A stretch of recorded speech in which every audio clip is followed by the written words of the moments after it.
Hey everybody, welcome back to another week of Cooking with Kevin. We hope everybody's had a good week since the last time we saw each other. Happy Wascally Wabbit Wednesday in honor of the ultimate, no, just kidding, in honor of Easter pot roast pies. We're going to jump right into this. Come on into the kitchen with me.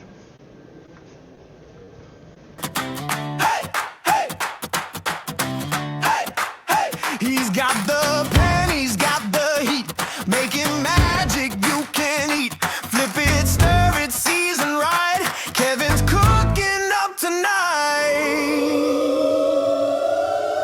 From the skillet to the plate, every bite is gonna be great. Grab a fork, come on in. It's time to cook with Kevin. So these are the ingredients we need for today's recipe. Your favorite slow cooker. We have the Ninja Possible Cooker Pro. Does everything you can imagine and then some.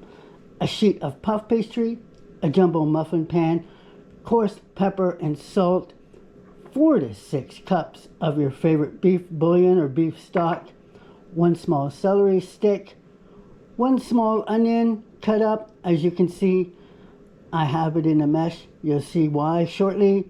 This is a great thing for if you have children or anybody who doesn't like onions in their food. 2 small carrot sticks, peeled and cut small. A pan, your favorite cut of beef that you would normally do for pot roast, and of course, some rosemary and thyme. What we can do while your pan is heating up, or your cast iron pan, or whatever pan you're going to use to sear your beef, is, and I want to remind you, don't put your pan on high, not even 3/4 high, just a little bit past medium. You don't want it burning your food, you want it searing your food. So while that's heating up, you can do your 4 to 6 cups of your beef stock, and then this is your favorite cut of beef. You want to make sure that it's pat really nice and dry. Okay, you don't want there to be any moisture on it. And then you just add your favorite salt and pepper. Okay, some coarse Himalayan sea salt and some coarse black pepper, and that's all you put on it. Okay, this isn't, you got to remember, because a lot of this, it's going to infect its flavor, it's going to inject its flavor while it's cooking in the beef stock, because it's going to be cooking depending on how you're going to do it. If you're going to do it on low, if you're going to do it on high, between 4 and 8 hours. So it's going to be cooking in the sauce, and that's when all the flavor is going to get injected into your beef. Okay, just give that a light little rub just to make sure it's in there. And then from here, we throw it in the fry pan. So we have our pan up to temperature. We're going to put some olive oil in here. Nothing crazy. And we're going to put this in here, and we want it to sear. And we want it to sear nice and crisp. So it's about 3 to 4 minutes per side. Alright? You got to keep turning it every 3 to 4 minutes. You want it nice and golden brown. I have everything here ready to go for the next stage once the meat is done, and we're going to show you that whole process. Now that we have this all nice and golden brown, as you can see, it's nice and crisp all the way around. You pull it off, just put it to the side. This is when you get your vegetables. Just throw your vegetables on here. I'm not throwing my onions on, but I'm throwing the celery and the carrots on, and not for very long. And by not for very long, I mean literally just for about a minute or two to get them to absorb some of that flavor that's in the pan, the seasoning.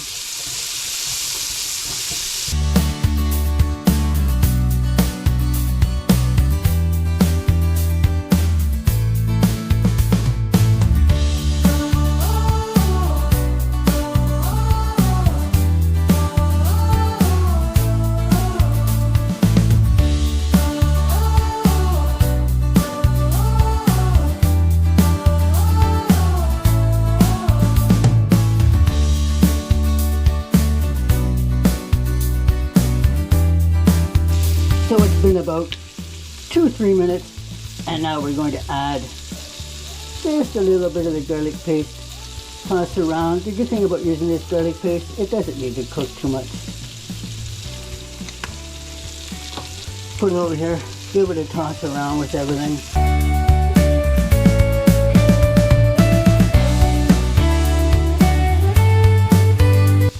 One of the worst things about when you're searing stuff on the stove is, of course, it makes a mess.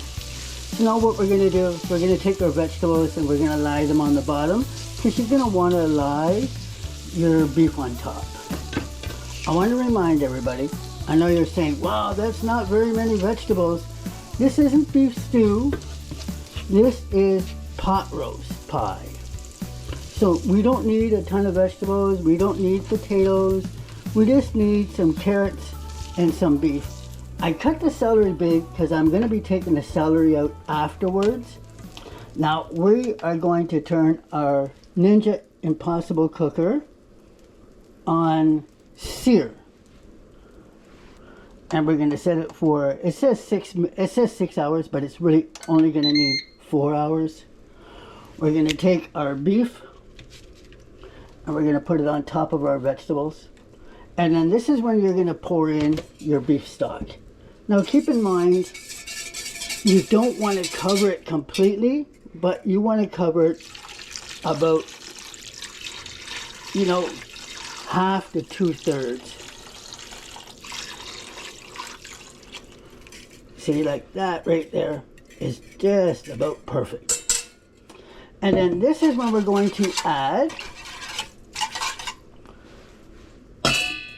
we don't need to add any more seasoning, but this is when you're going to add your thyme and your rosemary and your bay leaves.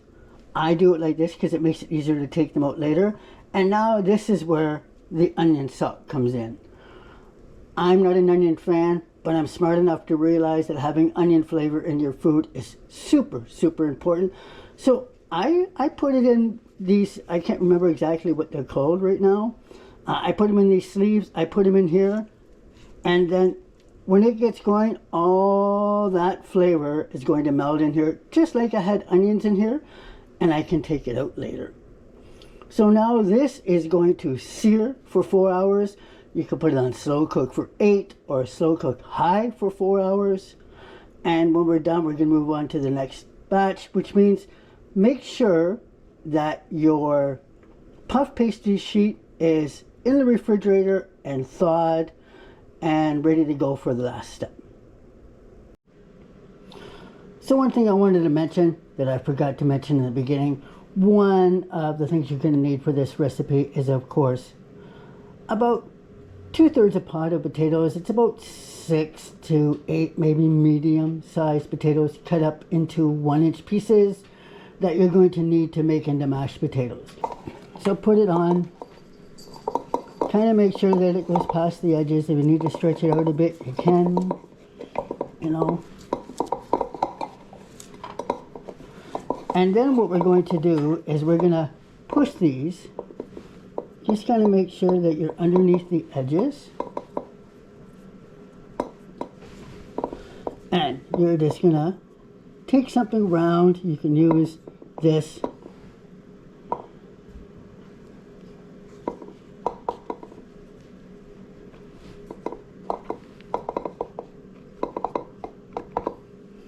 You can use an ice cream scooper. This puff pastry's tearing for some reason. I don't know why, but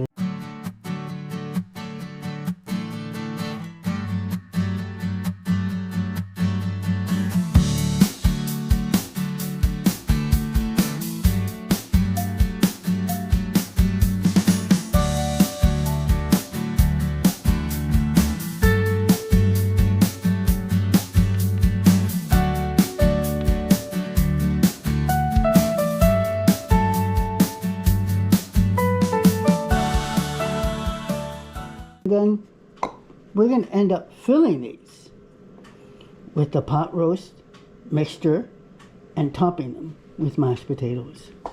Sounds pretty decent, doesn't it? Let's take a look at these and see if they're done. They likely are. Oh yes, they're definitely done. See that? You don't want to overboil your potatoes, and I'm going to show everyone a trick here on how to do your potatoes stiff so they don't fall apart. All right, turn your heat off on your oven. Take your potatoes, you're going to drain them. Make sure you give them a good toss so that they drain. Put them back in your pot. Put them back on the heat. Just give them a little bit of a toss because they're in the hot pot. You can hear them sizzling a little bit. And put them aside in that hot pot. Not for very long. Just for about 2 to 3 minutes. Let them air dry. Let them steam dry. Don't let them sit in your water or sit all together like that. So it's been a couple of minutes and we've let them steam dry. As you can see, they are white. It's like they've steamed dry. There's no condensation on them whatsoever. And this is one of the things that you're best done when you're making mashed potatoes is a ricer. Highly recommend it. When you're using a blender to make mashed potatoes and whipping everything together, what you end up with is pasty mashed potatoes. Use your ricer.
So it's been about 4.5 hours.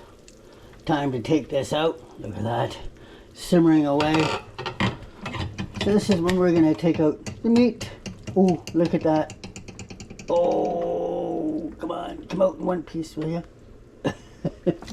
We're going to do that. We're going to take all our onions that are in that cheesecloth. We're going to put them aside for a special little part of the meal. Now we're going to take all the sides. We're going to take all this. We're going to put it to the side.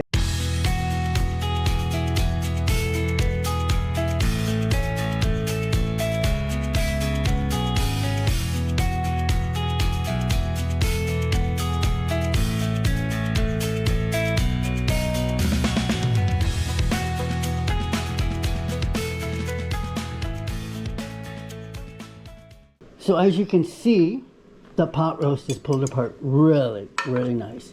We're going to take some of that juice. We're going to pour it over. Give it some flavor. We're going to mix in the carrots.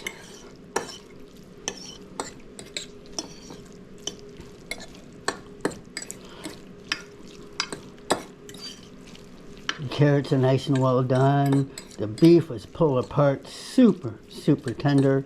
We're going to add some more juices to that, just to make it a little more juicy for me.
don't have enough potatoes.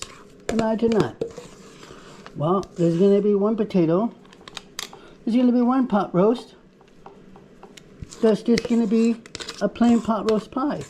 This is why I always tell everybody, make sure you make enough. Because once you get to a certain point and you don't have enough, uh-oh, now what do? Now you're in trouble because you don't have enough potatoes.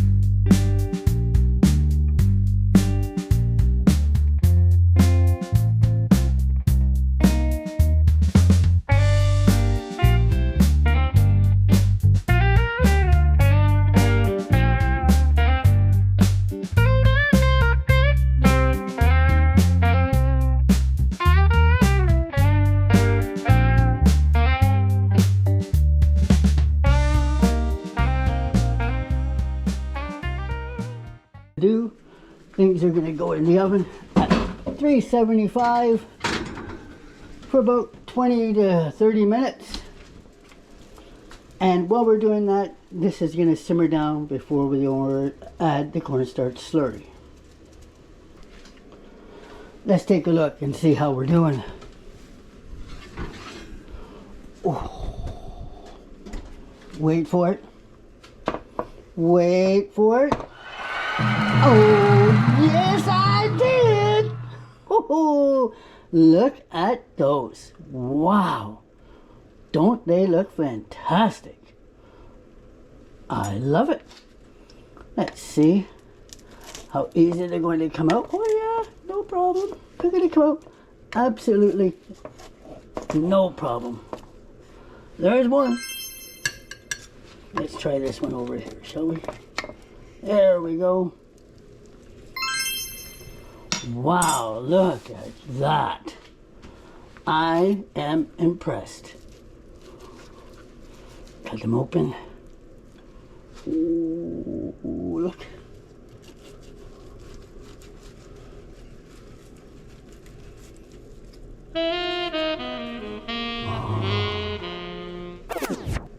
Now, as I said earlier in the show, I am not a fan of onions, but Rhonda is.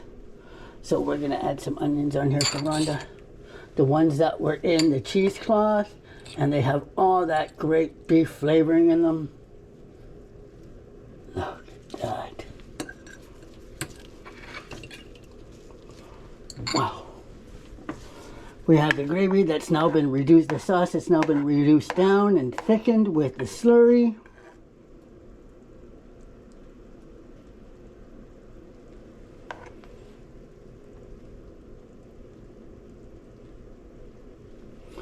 We're going to add a little bit of a side. We're going to add some garlic, French cut green beans, garlic, butter, French cut green beans to it.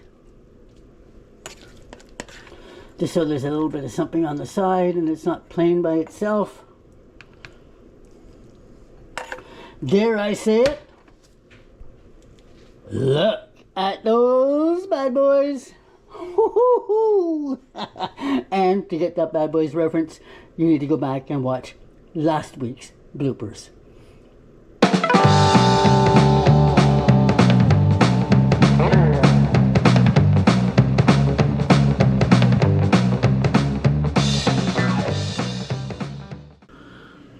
And that is another week of Cooking with Kevin. We hope you enjoyed this week's recipe. I think it turned out pretty good. My fault for using no-name puff pastry. Won't do that again. And like I always tell you guys, always make a little bit more, because it's better to have more than not enough. And as we saw with the potatoes, there wasn't enough. It is what it is. Luckily, it's just Rhonda and I, and there are 4 pies, so we have enough for a couple of days. We hope everybody has a great week ahead. Remember to be kind to each other. Check on those around you that matter. Make sure they are okay. A simple phone call saying, "Hi, how are you?" Just checking on you could save a life. I know next week we were going to do pasticcio, which is Greek lasagna, but decided to switch it up. We're going to do something a little sweet next week.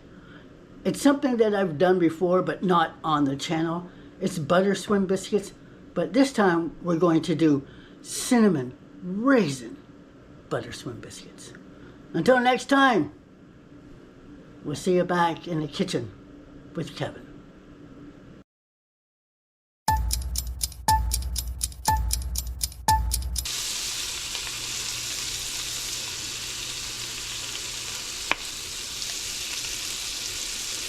It's been about 2 minutes, so now we're going to just add some of our...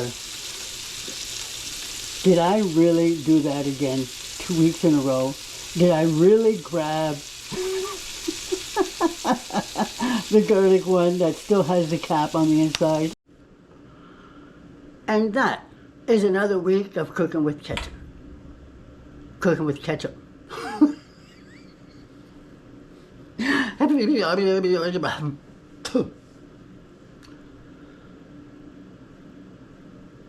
And that is another week of cooking in the kitchen with Kevin. That's not the name of it either.